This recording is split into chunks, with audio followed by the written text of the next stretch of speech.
حضور کا سینہ اتنا کشادہ تھا کہ میرے رب نے رب ہو کے کہا الم نشرح، حضور ہم نے آپ کے سینے کو کشادہ نہیں کر دیا؟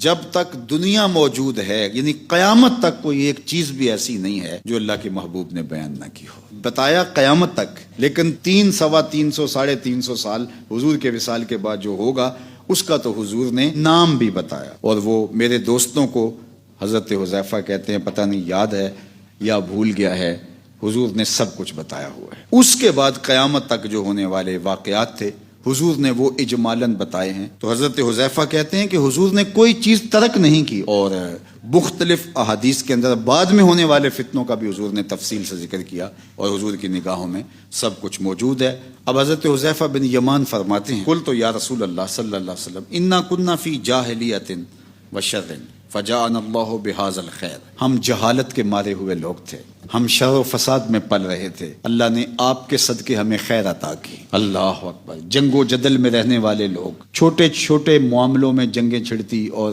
دیر تک جاری رہتی، پانی پلانے پہ لڑائی ہوتی، گھوڑا بڑھانے پہ لڑائی ہوتی، لڑائیاں پھر جاری رہتی۔ یہ جو جنگ بواس تھی اوس اور خزرج کے درمیان، یہ 120 سال تک جاری رہی۔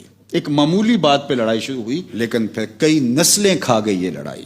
پھر حضور مدینہ تشریف لائے، فَأَصْبَحْتُمْ بِنِعْمَتِهِ إِخْوَانًا، اللہ فرماتا ہے شکریہ ادا کرو میری اس نعمت کا جس نے تمہیں بھائی بھائی بنا دیا، تمہارے دلوں کے اندر الفت پیدا کر دی، محبت ڈال دی۔ تو یہ جنگوں کے پلے ہوئے لوگ جنگیں کرتے، جنگیں حضور نے بھی کی ہیں، اللہ اکبر، لیکن حضور کا جو انداز جنگ تھا کیا عالی شان اور کیا خوبصورت کہ 1000 لوگ بھی کام نہیں آئے ان جنگوں کے اندر۔ اور جو مسلمان 27 جنگوں میں شہید ہوئے ہیں ان کی ٹوٹل تعداد 148 ہے، بعض نے اس سے بھی کام لکھی ہے۔ اور فتح مکہ کا دن، اللہ اکبر، وہ کیسا دن تھا! ان لوگوں نے کیا کیا تھا مسلمانوں کے ساتھ؟ 3 دفعہ ہجرت کرنے پہ مسلمان مجبور ہوئے۔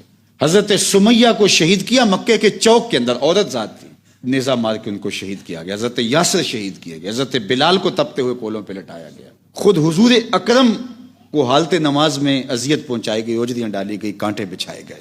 حضور کے سکے چچا کا مسئلہ کیا، ناک کاٹ دی، کان کاٹ دیے، زبان کاٹ لی، کلیجہ چیرا۔ تو کتنا دکھ تھا مسلمانوں کو، اور آج وہ مسلمان 10,000 کا لشکر لے کے آ رہے ہیں۔ تو سعد بن عبادہ کے ہاتھ میں جھنڈا تھا، تو غصے سے ایک نعرہ لگایا الیوم یوم الملحمہ، آج کا دن خون ریزی کا دن ہے۔ جنگوں کے اندر تو ایسے نعرے لگتے ہی لگتے ہیں۔ حضور نے ان کے ہاتھ سے جھنڈا لے کے ان کے بیٹے کو دے دیا اور فرمایا یہ نعرہ نہ لگاؤ الیوم یوم الملحمہ، یہ کہو الیوم یوم المرحمہ، آج رحمت کا دن ہے، رحمت کے بٹنے کا دن ہے۔ کن کے خلاف؟ جنہوں نے اذیتیں دی تھی، لیکن یہ حضور رحمت عالم کا طریق ہے۔ کائنات کو زندگی کا نور دیا ہی ہے تو آمنہ کے لال نے دیا ہے۔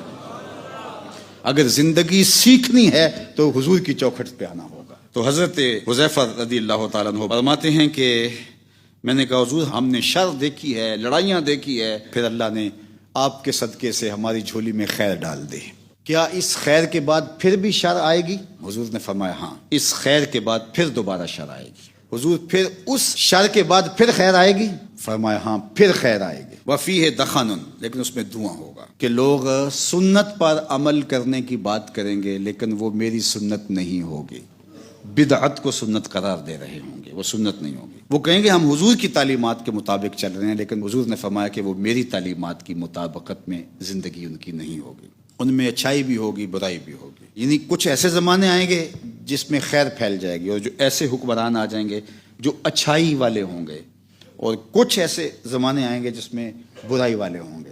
اور دوسرا اس کا مفہوم نکلا کہ پھر ایسے حکمران بھی آتے رہیں گے جن میں اچھائیاں بھی ہوں گی اور برائیاں بھی ہوں گی، یعنی ایک ہی حکمران کے اندر دونوں چیزیں جمع ہوں گی، کچھ اچھے کام کریں گے کچھ برے کریں گے۔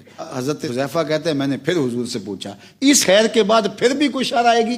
یہ بھی ایک خیر ہے کہ چلو کچھ اچھائی ہوگی کچھ برائی ہوگی، اچھائی باقی ہوگی، لیکن اس کے بعد بھی کوئی شر آئے گی؟ قال نعم، حضور نے فرمایا ہاں، اس کے بعد بھی ایک شر کا دور آئے گا۔ ایسے لوگ ہوں گے جو تمہیں جہنم کے دروازوں پر بلائیں گے، یعنی ان کی اتباع جہنم میں لے جانے والی ہوگی۔ میں نے کہا حضور مجھے بتا دیجئے کہ وہ لوگ ہوں گے کون؟ تو اللہ کے محبوب نے ارشاد فرمایا وہ لوگ ہمارے ہی ہوں گے، یعنی مسلمان ہی کہلائیں گے، ہماری ہی بولی بولیں گے، قرآن و حدیث سے بیان کریں گے۔ حضور اگر ایسے لوگوں کا دور میں پالوں تو پھر مجھے کیا کرنا چاہیے؟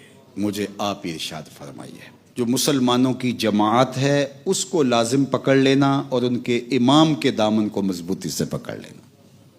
اللہ اکبر، یہ ہے تیرا بچنے کا حال۔ عرض کی اس دور میں نہ کوئی ایسی جماعت ہو اور نہ کوئی ایسا امام ہو تو پھر کیا کروں؟ 10 سال سے یہ کہہ رہا ہوں، اگر آپ کو یاد ہوگا کہ یہ امت بے امام ہے، بلکہ پچھلے سے پچھلے جمعے کو آپ کو یاد ہوگا، 3 جمعے قبل میں نے کہا تھا یہ فلسطین والے ایشو کے موقع پہ کہ دنیا اس وقت لیڈر سے خالی ہے، یعنی مسلم امت تو اس وقت امام سے محروم ہے ہی ہے۔ اس وقت پوری دنیا کے اوپر کفر کے پاس بھی کوئی ایسا لیڈر نہیں ہے جو دنیا کو امن کی طرف لے کے جا سکے۔ ماضی کے اندر اچھے اچھے لیڈر کافروں کے پاس بھی ہوئے ہیں، لیکن اس دور میں جو مسخرے ہیں عالمی منصبوں کے اوپر بیٹھے ہوئے وہ آپ دیکھ ہی رہے ہیں۔ قائدین کی بہتات ہے لیکن قیادت کوئی نہیں۔ لیکن حضرت حذیفہ بن یمان نے حضور سے پوچھا، حضور نے اس کا بھی حال دیا، فرمایا اگر ایسا دور آ جائے پھر تنہا ہو کے بیٹھ جانا۔ اللہ اکبر، روزی روٹی کمانا، اپنے بچوں کو کھلانا، اور بلکہ ایک آگے حدیث آتی ہے، حضور نے فرمایا بکریاں لے کے جنگلوں میں نکل جانا اور اس کا دودھ پی لینا اور اپنے ایمان کو بچا کے رکھنا۔ اللہ اکبر۔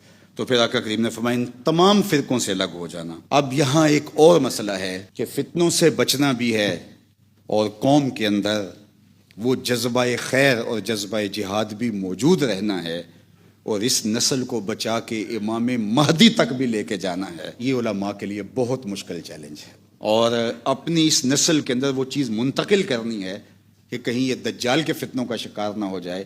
اس طاقت کو، اس توانائی کو، اس استطاعت کو بچا کے منزل تک کیسے لے کے جانا ہے،